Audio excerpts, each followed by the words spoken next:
Hello and welcome to Wednesday's Golf with Miss Ray.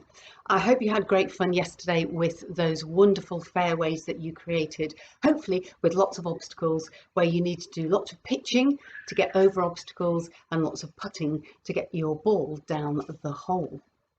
Today we're just going to warm up with a bit of putting practice and we're going to play follow the ball.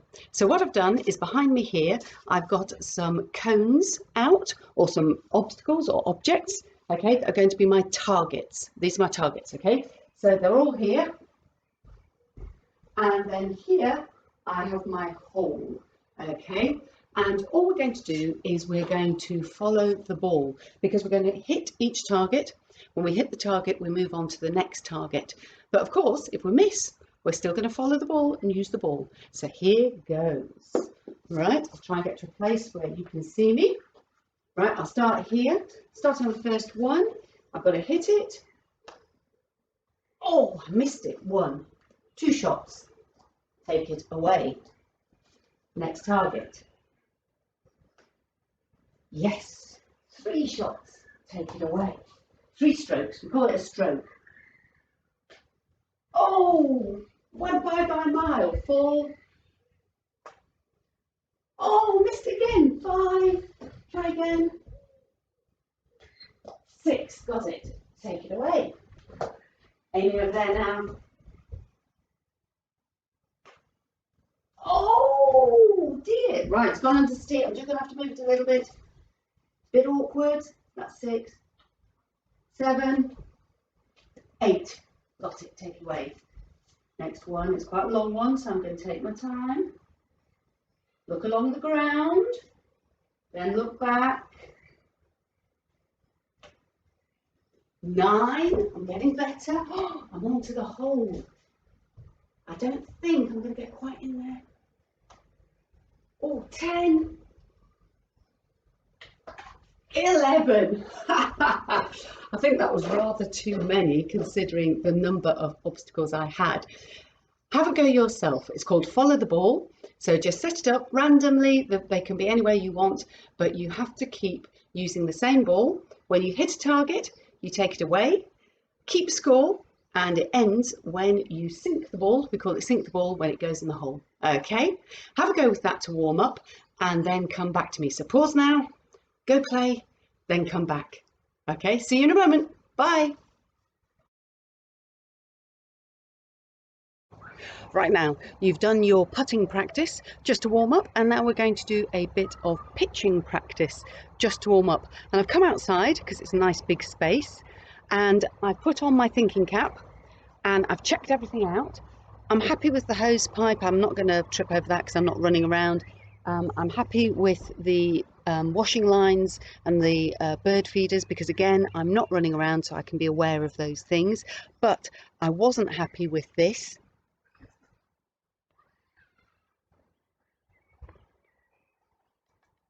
Yeah.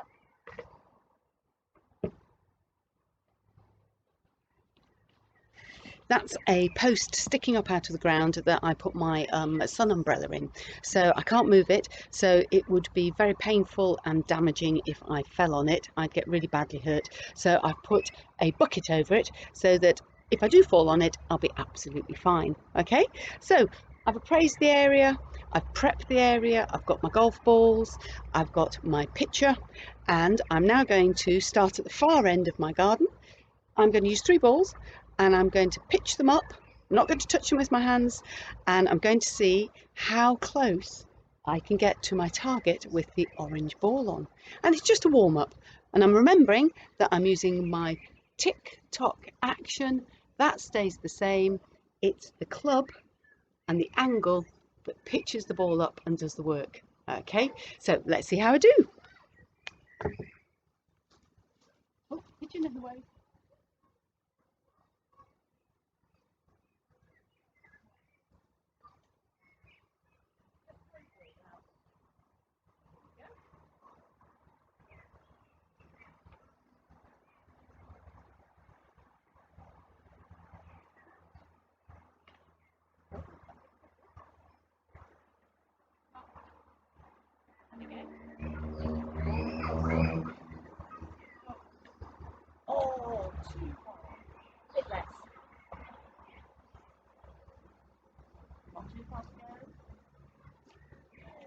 Oh, that was close. Try the one over here. Oh, that one was very close. Can I do a little one? Just a little one. Oh, there we go. Okay, you can set something like that up in your garden if you've got a garden, or in your backyard. Okay, just keep using the ball wherever it lands. Just like we do in golf, you then take your next shot. Okay, so wherever the ball lands, no matter how good or bad, just like me, you take your next shot. And remember, we're looking for the tick-tock action and the ball to go up into the air. It might not go very high, but we want it off the ground. If you're struggling, maybe the grass is a bit long or something, then have the ball closer to your front foot. Okay, and if it's close to your front foot, like that, then naturally it will lift. Okay, but you've got to control it a bit if you want to be close to the target. Go on, have a warm up, play that for a while, and then when you've finished having a warm up, come on back and I'll show you the activities we're doing today. See you in a moment. Okay, we're warmed up now. We've done some putting practice and we've done some pitching practice. So now we're going to play a couple of games. And the first game is called Zone Ball. And this is about us being really precise. We're trying to get more and more accurate with our pitching and our putting. Okay, so I've set up my targets just here. All right. And I'm wanting always to hit the target in the middle. I'm trying to be that precise that every time I putt, it goes to the target in the middle. If I hit the target in the middle, it's 50 points.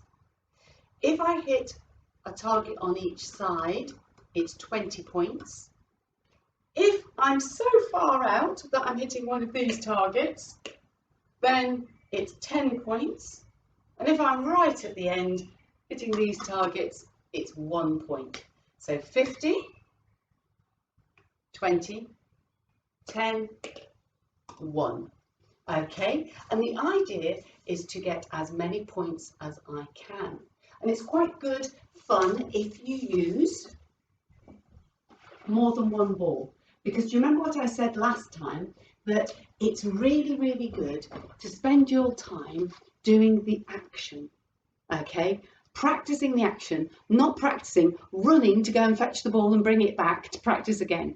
So if I were you, I'd have as many of your little silver balls or whatever balls that you're using, as many of them as possible, as long as they're the same size.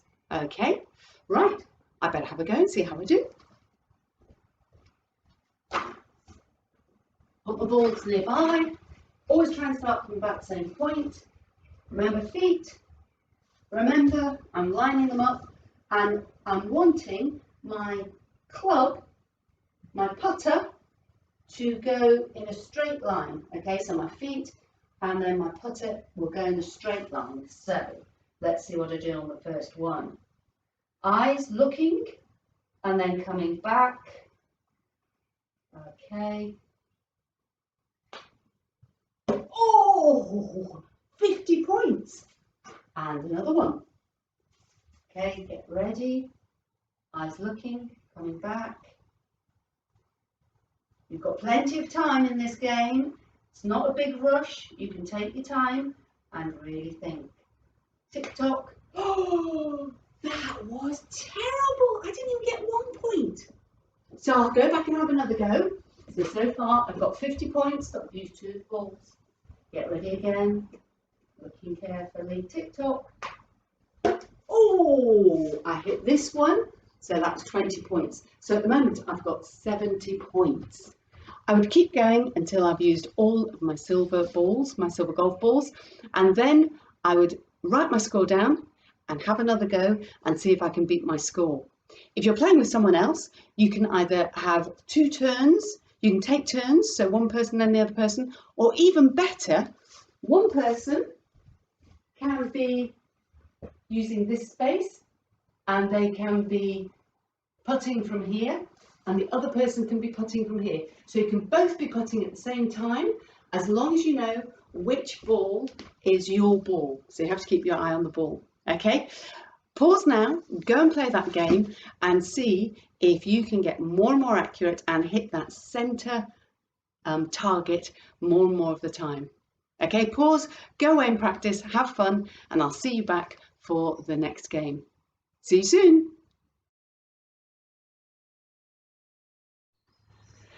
Okay, so you have now played zone ball with all your targets in a line and with your putting. So that's your putting practice. But we can also play zone ball with, yep, we can play it with our wedge club. Okay, and we can be pitching the ball into the air. Not at those targets, okay, we need a bigger target for this and one that's raised up. And something like a settee is a brilliant target. If you're outside, you might want to hang a towel or maybe a couple of towels on the washing line and say that you have to hit the towels to score points, okay? For me, my target is the white cushion. If I hit the white cushion, I get 50 points. If I hit either side of the white cushion, I get 25 points. If, though, I hit the bottom section, that flat section, I only get 5 points. And if it rolls along the floor, I get 1 point. Okay, right? Let's see how I do. Remember, the club's doing the work. I'm just doing my tick-tock action. I might want to put the ball a little further forwards to get a bit more lift underneath it. But apart from that, it's tick-tock. Let's see how I do. Setting up's good. Make sure you set up properly. Oh, what a terrible miss hit. Don't know what happened there. Obviously wasn't concentrating. Here we go. Oh, off the bottom. So that was only, was it 5 points? 5 points for that. See if I can get it up a bit higher. Put it near the front foot. Oh, that was close to the cushion. 25 points plus 5 is 30. Here we go. Oh, same again. I'm going to move my feet slightly because I'm going the same way. Let's have another go. Oh, another terrible one. I lifted my head up.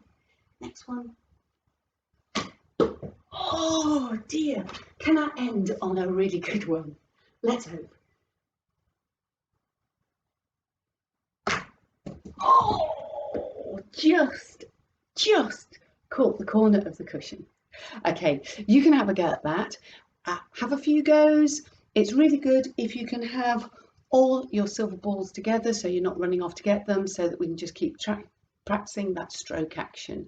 So have a chip and then have another one, have another stroke and keep going. Okay, see whether you can do better than me. Pause, and then once you've had a good time practicing that, then come on back for the next activity. Go on then, enjoy practicing and that game, and I'll see you soon. Okay, so you have been practicing zone ball and you've been practicing with both your putting and with your chipping or your pitching to get the ball to hit the target. So you've been practicing accuracy. But accuracy is only one part of the game of golf, because if you remember, we have our fairway, okay? And we start here at the tee and the aim is to get down here to the green and put the ball in the hole, okay? Not only do you have to be accurate and make sure you send the ball in the right direction, but you have to be accurate in the distance you send the ball. There's no point in hitting the ball so hard that it sails past the green and sails past the hole and goes off into the rough or into a bunker. You have to be able to control the distance of the ball. And the green, well, some of the greens are much, much longer than this room.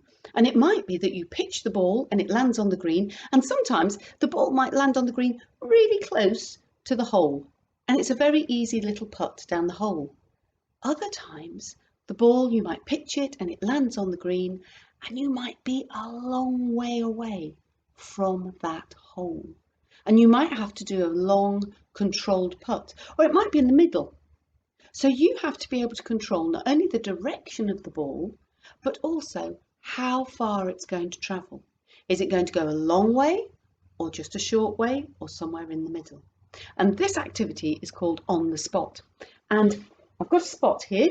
It's a square spot because it's 2 pieces of square paper, and I've drawn a circle which is meant to be like the hole, okay, that you get on the green. And what I'm going to do is I'm going to put the ball, and I'm going to try to get the ball as close to the hole as possible. But whatever happens, I want the ball to stay on the white spot, okay, the white rectangle. That is the aim, okay? So I'm going to start at my first gate, okay? So I've got 2 markers, that's where I start. If the ball stays on the spot, then I can move back to the next gate, and that means I have to put it further and then back to the next gate, which means I have to put even further again. And what do you think controls the distance of a putt? What makes that happen, either a long one or a short one? Is it force? Is it strength? Or is it something else? Yes, it's something else. What controls the distance the ball goes is your tick-tock. If your tick is very small and your tock is very small, you're going to have a ball that only travels a short distance. If your tick is quite big and your tock is quite big, the ball will go a lot further because there will be more force in that action. Okay, so a little tick-tock, a little distance, a big tick-tock, and the ball will go a big distance. Okay, let's see how I do. I'm going to have all the balls with me so I can just keep on repeating the action until I get it right. Setting up properly, looking where it's going. Oh, nowhere near enough force. Let's try the next one. Bit more force, bigger tick-tock. Oh, I think if I hadn't have hit that one, I might have been okay. Okay, I'm on the edge. I need to be actually on the spot. So about the same again. Oh, it curved off. It curved off. I obviously didn't follow through. And again, let's try another one. I'm desperate to get it on here. Oh, crash. I get that one again. Get that go again. Here we go. Try not to crash this time.